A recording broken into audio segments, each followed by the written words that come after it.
And we're live. Hi, everyone.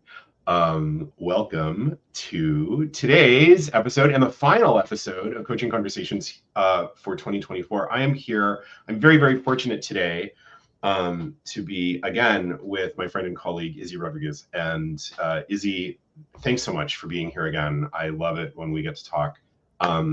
Would you just, I'm going to ask you to introduce yourself because you do it better than I do. Todd, thank you for having me on again. And it's great to close out this session this year with you.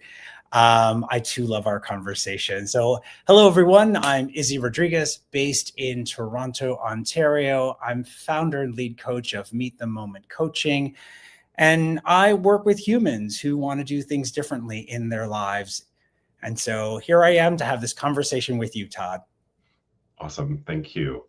And actually, you know what? I took the banner down a little bit too fast. We are here to talk about closing the year without overwhelm.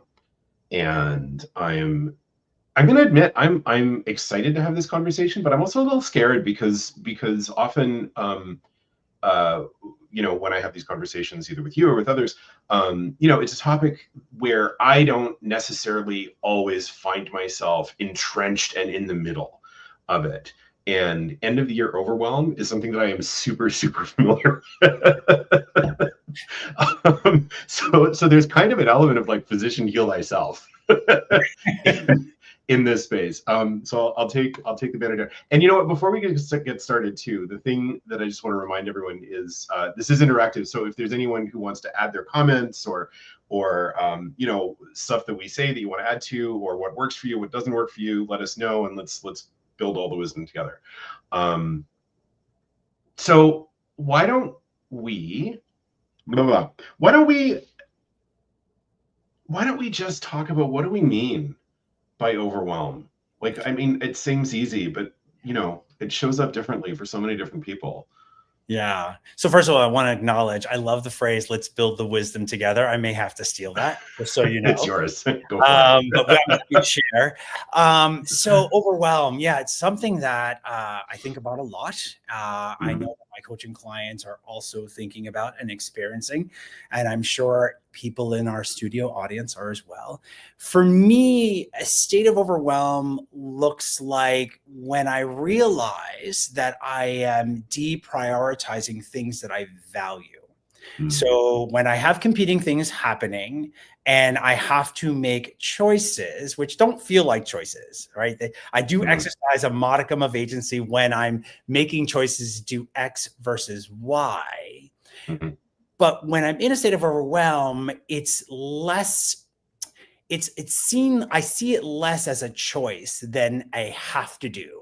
And so there's this disempowered element to it. But basically, when I notice that I'm pulling away from the things that I value. That's how I experience it. Todd, how do you experience a state of overwhelm? So yes to everything that you said. And in my own case, it sometimes can be evidenced by sort of making poor choices. And overcompensating for things. Well, I have to do all of these things, so I'm going to, do this other thing, which maybe isn't important to me or isn't important to do, but at the same time, I'm going to feel like it's a way to numb. That's the word. It's numb. So for me, when I'm noticing that there's numbing activities, right? It's, I don't do this as much anymore, but I mean, certainly in the past, I could lose myself for, half an hour, 45 minutes, just doom scrolling on Instagram or something. And right. And, there's like the dopamine hit or whatever, I'm not a psychologist, so I'm not sure exactly how all the brain chemistry works, but it's that those activities that sort of make me step away from sort of the swirl and the overwhelm, the everything that's there, which don't help with the overwhelm because all it does is it postpones it. So I like when I'm in those spaces and I notice that's happening, that's very, very present for me. And this is also interesting too, because particularly in moments of overwhelm, those are the times when I'll beat myself up for that kind of activity, for doing that kind of thing. Okay. And so and I've talked to, some of my clients have talked to me like that, friends have talked to me, and like, so I know that I'm not alone. And I think the other thing that's really interesting is often when I'm in those spaces, it's kind of like, well, what's wrong with me? Mm-hmm. Because why am I doing this stuff? So Right. so that's how it shows up. That's how it shows up for me. But I really love what you said about deprioritizing the things that are important. Yeah, And I'm really happy that you brought up the numbing aspect of it. So this taking yourself out of the experience for the mhm, purposes of wanting to, like, for distraction, there's safety, mhm, there's a bit of self-soothing when it comes to like wanting to play a video game and not, sort of do the thing mhm, that feels hard to do. And mhm, in different language, what you're saying is you're prioritizing other things, this sense yep, of like, mhm, taking yourself out of the experience as a choice, right? mhm, And you don't mhm, experience it as a choice. And of course, the second part that you mentioned, really about sort of the feelings that come up in a relationship to like what your choices are. So there's a sense of guilt. mhm, And mhm, and there's also this intellectual, I know this is not helping me, yep, but I'm choosing it anyway. yep. Yeah. Well, and isn't that interesting too? Because um, I that definition, the one that you just said, it flirts with, I think, the definition of an addiction is something that we do over and over again, even though we know it isn't good for us. Mm. And it's almost kind of like in moments of overwhelm, it's very easy for those addictions or addictive behaviors to be activated.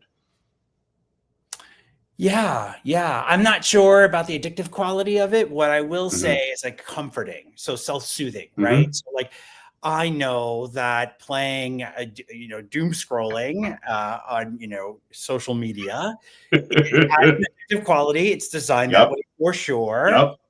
But the act of choosing it is really about like self-soothing.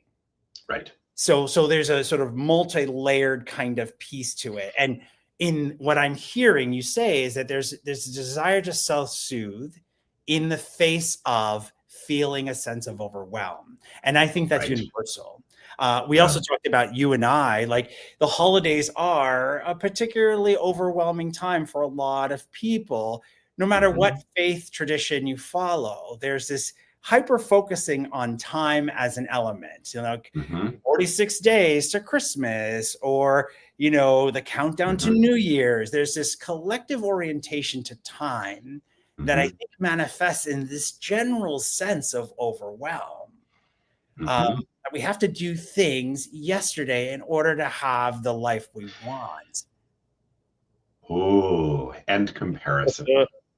Right? Because Yeah. that's all, like, am I being merry enough? Am I going to have a fun new year? And if I don't, then this is the last opportunity. And have I made the right plans? And have I got tickets to the right party? And have I blah, blah, blah, or whatever it is, Have right? I done the resolution thing that I promised myself I would do the preceding January? And Exactly. really, we assign these sort of deadlines. They're artificial because Hmm. Hmm. there's a different way forward. But what we're talking about here, in the face of overwhelm, is how do we construct the life we want by exercising agency?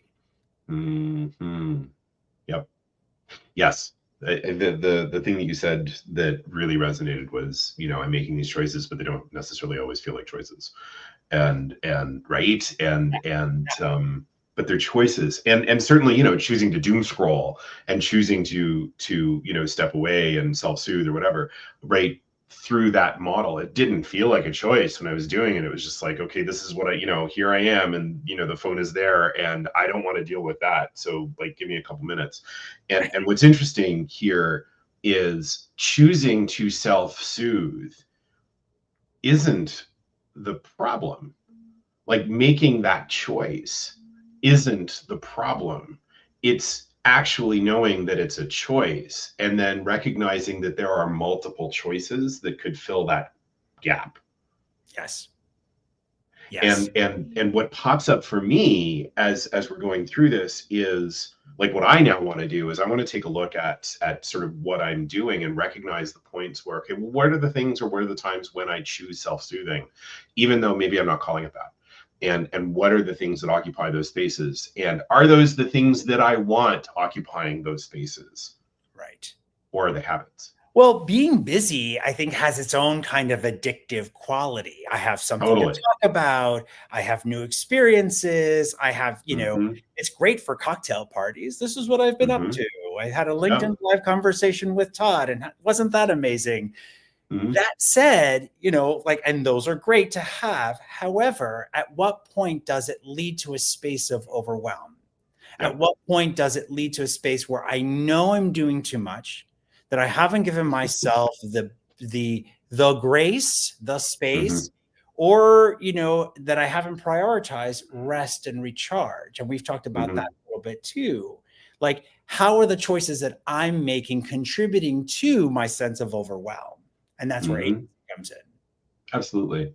Absolutely. And it's oh yeah, this is I'm so glad we're having this conversation and this conversation is really activating me in a way that they normally don't because I'm hyper aware, Izzy, of the fact that, like less than 10 minutes ago, there was a banner across the screen saying, closing the year with an overwhelm. And just me knowing that I am feeling extraordinarily overwhelmed because of the things that I have chosen to put into this month. Right. And so I'm keying into this whole without Yeah. overwhelm. And so, like, as a little bit of a counter narrative, like, I don't believe at all that we can proceed in life with as complicated and as nuanced as it is without Mhm. overwhelm. Right. Overwhelm is like anything else. It's a constant in our lives. It's like, so the paradigm shift is like not to do without, but what do you do in the face of? Mm-hmm. And so we talked Mm. about a little bit with that too. Like, Mm-hmm. how do I prepare for overwhelm knowing that it's going to happen? Right. It's Right. just a fact of life. We live in a fast paced world. We have multiple entities pulling at us.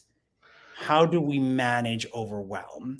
And I think Right. you and I are agreed that if we look at our decision making, even at the micro level, that Mm-hmm. in the aggregate, all of those things, when put together, can lead to a calmer state if we allow it, Mm-hmm. if we see it as a choice. If we see it as a choice, which is a choice in itself, isn't it? Like choosing to see the things we do as choices, and which I sounds so meta. I can't believe I just said that, but it's. I forgive you. Thanks. But but yeah, like there's a thing in there that I love when the word that pops up in my head is curiosity, and that's the word that popped up as you were talking because it's like I get a chance to look at my life. And that doesn't just mean look at the calendar, right? But sort of like look at the things that I'm actually doing, look at the things that I'm actually being, the things that I'm spending my time and energy on. And I think maybe that's it. Like, what are the things that I'm spending my time and energy on? Because these are limited resources. And what choices am I making within those contexts? Mm-hmm. And that's the curiosity, like that's the part that's kind of like, oh, like if I can do that, like if I can just sit down and create that, like we can call it an inventory or a list or whatever, right? And then say, okay, well, is this really what I want to choose? Because the second part, like the second part of the curiosity is, what do I want? and Mm-hmm. and especially in a state of overwhelm, and perhaps especially at the holidays, it's a question we often don't ask ourselves. I don't often ask myself. Can I offer a third prong to curiosity? Absolutely. Yes. What will I allow? Ooh, what will I allow? Say more. I'm curious about that. Well, so having the ability to be curious, to Hmm. know that there's something juicy, delicious, something there to be gained is Hmm. one thing. Having the ability to choose, to be curious in a particular way, whether it's about your physical health or about coaching or about anything Hmm. that you're choosing to explore. Hmm. But the third piece is like, what do you do with it? Mm-hmm. What do you do? And so the action orientation is like, what will I allow? Mm-hmm.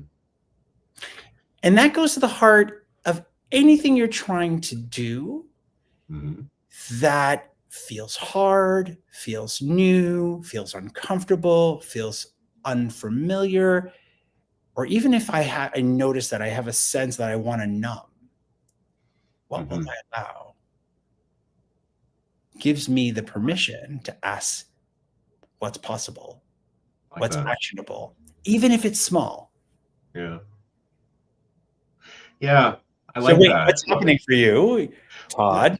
What's Well, because happening for you right now? so what's happening for me right now is it's twofold, because I'm thinking so I'm noticing that uh, I get a little resistant when people say, "What are you going to do with that?" before I even know what it is. So that's happening. But the thing that's popping into my head is, well, part of that analysis or curiosity or whatever is also like, what will I allow, and what do I no longer need to allow? It's kind of like a flip side of the coin, because it's like, what am I hanging on to really Mm, tightly? Because I'm probably hanging on to some stuff really, really tightly, and because we all do, and not to use, sort of like the wellness cliche term, but does that serve me anymore? right. And there's that common phrase, this phrase that I use all the time, when I'm working with organizations, that the things that got us to success before are not necessarily the things that will get us to success in the future, but because they got us to success before, we hang on to them really, really tightly. We do. Yeah. Yeah. And there's an opportunity there, because like, whether it's an organization or an individual, the same is true. So what are the things that I'm hanging on to really, really tightly? And you see, you just proved actually the point that I was trying to make. Is like, if I say, what do you I do love with it when that happens. right? Organically is unscripted. So like, if I said to you, what are you going to do with that, Todd? That's too in your face. That's too like, that feels like there's a judgment, like you're not doing something and therefore you should be doing something, which is the paradigm we found ourselves in this state of overwhelm when it comes to the holidays. But what will you allow is in and of itself a paradigm shift that leads to curiosity. And so you flipped it on its head, said, well, what am I not allowing? The point is it gives you the room to make it your own so you can make meaning from that. Before we turn the camera on, you use the words creating space. Yeah. And that's what's popping up for me right now. It's like there's this opportunity to create space. Yeah. Well, the opportunity also to recognize that you have the decision-making power to create space. Yeah. So before we know we can like create space, we also have to know that we have the power to activate it if we chose it. And we have 101 reasons why we can't. This thing is due, the turkey has to be perfect, that gift has to be bought, whatever the sort of like it is. But a space where it's where you can, sort of like when you're noticing a state of overwhelm and you're able to say, wait a minute, I have a choice here. Yeah. Yeah. And it's sort of, there's a couple words. What's important, like the word important, and the idea of making space. And I think what I love about this is when I can create space and I have agency, then I get to choose what's in that space and what's not in that space. And the way that I choose is by choosing what's important to me in that moment for whatever purpose I have. And because the thing is maybe having the perfect turkey is important to me. If I'm coming over, but I also get to figure out why. Yeah, I mean, right?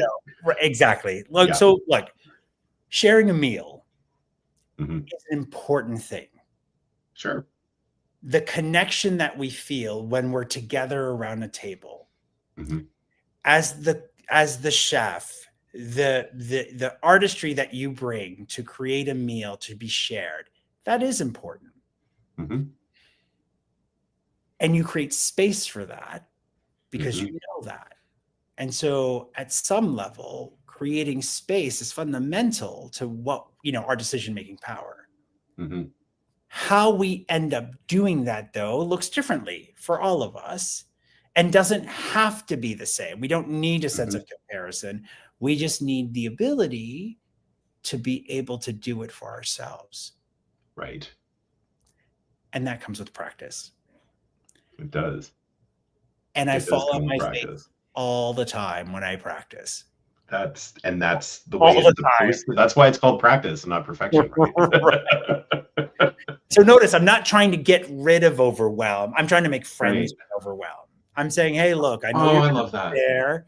I need to make friends with you because I know that your job is to keep me safe. And so how do I create a bond with you? How do I understand you better so that it leads to different outcomes? So that I don't go to the place of wanting to numb, which I have, and I don't go to the place of feeling guilty, which I have. And, the ability to sort of be able to distinguish, okay, when I'm in a state of overwhelm, what happens? Even deciding what to happen can take you off track from what it is you really want to do, what it is you say you want to do.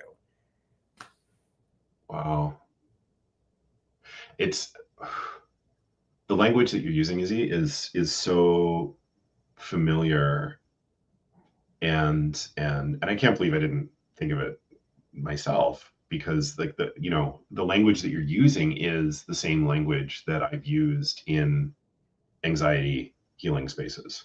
Tell me more. It's just 100%. Well, you said make friends with overwhelm, and in anxiety healing spaces, one of the things that I've done for myself and that I do with clients is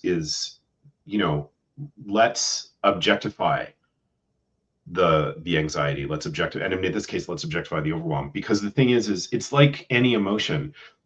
Something changes when I change the language from I'm angry to I'm experiencing anger. I'm anxious, I'm experiencing anxiety. I'm overwhelmed, I'm experiencing overwhelm. So objectify it. And when it's not me, when it's something that I'm experiencing, then I can get curious about it in a different kind of way. Absolutely. I would say it a little differently, but we end up in the same place. So when I say I'm an anxious person, that becomes part of my identity. Versus I'm experiencing anxiety, which as a human being who's capable of feeling the broad spectrum of emotions, I can claim that I'm experiencing anxiety without it being part of my identity. It's just a different way of saying it, but to your point, objectifying it creates the space where you can look at it objectively. So I'm with you. And I feel that same way when it comes to overwhelm. The sense of overwhelm is what I'm feeling at this moment. It's a feeling. It doesn't mean that that's who I am. Right. And if I understand that it's a feeling, then I can choose to do something about it. Going back to the question of what will I allow? Exactly. And and when I can choose, when it's a feeling and it's just a feeling that I'm experiencing, and what will I allow? There's a whole lot of choice in there. There's this phrase that I use and have used for years. I know you've heard me say it. My clients heard me say it. But it pops in my head often. And the phrase goes like this: if you're willing to feel everything, you can do anything. And I hated it the first time I heard it, because I thought, ugh, I hate that. There's a million things that I felt before that I don't want to feel again. Right. And I can think of a bunch of things that I've never felt that I don't want to feel. But when I can, and when they're not part of my identity, then it's possible to be curious. I want to note that Mark has a comment. Mark says, so here, I'm going to bring this up. And thanks, Mark. So love the concept of separating anxiety from our identity. It's more than what you say, but how it adapts how you feel. Was and is a big part of my ongoing management of anxiety. And I'm so glad that that resonated. Because I think, in these spaces, anxiety, overwhelm, anger, like, any kind of emotional management is in that space. And I got to admit, when we started this conversation, I wasn't looking at this in terms of emotional management, but somehow it becomes, there's something more there as a result of that. So thank you so much for opening that up. It's so cool. I just went where the conversation took us. That's all. That's how these things go, and that's fantastic. How these things go. Yeah. Yeah. But Mark, thank you for your comments. I'm so glad it landed for you. In terms of like creating meaning in this shared space, I'm happy to hear and just to like share in these experiences because we all grow and learn together, right? And so anxiety, overwhelm, dread, fear, like it's our response to it that is the thing that carries the day, at least for me, speaking for myself. Yeah. Right.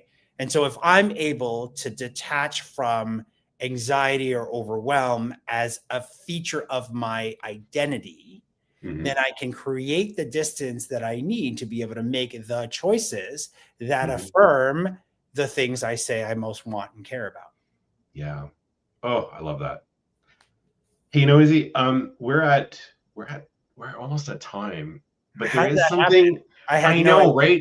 Yeah. So, but there is one thing, because the thing, like, here's it, and I'm going to put you on the spot, and I hope that's okay, right? So, I'm making up that there's people that are out there that are probably going to listen to this, and they're like, I'm feeling overwhelmed, and it's the holidays, and it's coming up, and it's I don't know what to do. Like, what's, if you had one thing that you'd want to say, one thing that you'd want to offer, what would it be? So as you can probably tell, I'm very action oriented. So I think the best thing that I've learned just in life and in my coaching practice is analogous to like what I have heard other people say is have a voting plan. So we know that overwhelm is going to happen. It's a feature of our modern society. So having a sort of like a plan, not a voting plan, but sort of like an overwhelm management plan, an affirmation plan, however you want to sort of characterize it for yourself, in advance, when you're calm, and knowing that, in the moment when you're feeling a sense of overwhelm, you're not necessarily in the best position to make the choice that you need to make that would be most affirming. So having given some thought to what would help you manage overwhelm in advance when you're calm gives you a way to tackle what we know is already going to come your way or my way. And so to that point, when I experience a sense of overwhelm, my plan is I move my body. I have to do something to pull me out of the experience. And so being in touch with my body, whether it's a 45-minute ride on the elliptical or whatever that looks like, sometimes it's just a walk in nature. That's still being in touch with my body. And so my sort of sense of things is like, look, have a plan so you don't have to spend any energy deciding what to do when you find yourself in the space of overwhelm. I like that a lot. Make the plan yours. For sure. Yeah. And make the plan yours, because no one else can tell you what's right for you. No, not at all. I love that. Thank you, Izzy. Thank you. I love these conversations. Me too. I hope we get to do more of them in the new year. Listen, a minute left. If folks want to get a hold of you, Izzy, what's the best way for them to do that? LinkedIn is the best way to go. It's Israel Izzy Rodriguez, RODRIGUEZZ. Canada, US. You're in Canada now. Canada. But yes, LinkedIn, please feel free to send me a message. Especially if anything we talked about resonated or if we've left something out, we'd love to continue the discourse. And Todd, how can folks reach you? Oh, well, thank you. I mean, guests usually don't ask that question, but again, LinkedIn is the best way to reach me. I'm also available online at www.toddcargus.com. There's a link in my profile. You can find it. And I'm going to do a shameless plug too. I'm doing a workshop on Saturday to start the winter solstice, and it's really all about making space, but in a joyful and with gratitude kind of way. So it's free if anyone wants to. There's a link in my profile. Sign up. I think it's been a lot of fun. It's guided journaling, an hour and a half. Yeah, so that's And the can I best just way. say, I'm Yeah. noticing you like took down the temperature for your state of overwhelm by announcing the event. It's yeah, I guess I did. Isn't Mhm. that interesting? Mhm. Um, Thanks. Yeah, thank you. And thanks everyone for showing up too. And all the best for the holidays, whichever holiday that you celebrate. And I hope that it's full of peace and calm or chaos and joy, whichever you like best in whatever quantity is best. And Happy yeah, holidays. Feliz Año yeah. Nuevo. Have a wonderful day. We'll see you in the new year. Thanks, Izzy. Bye bye. Bye bye.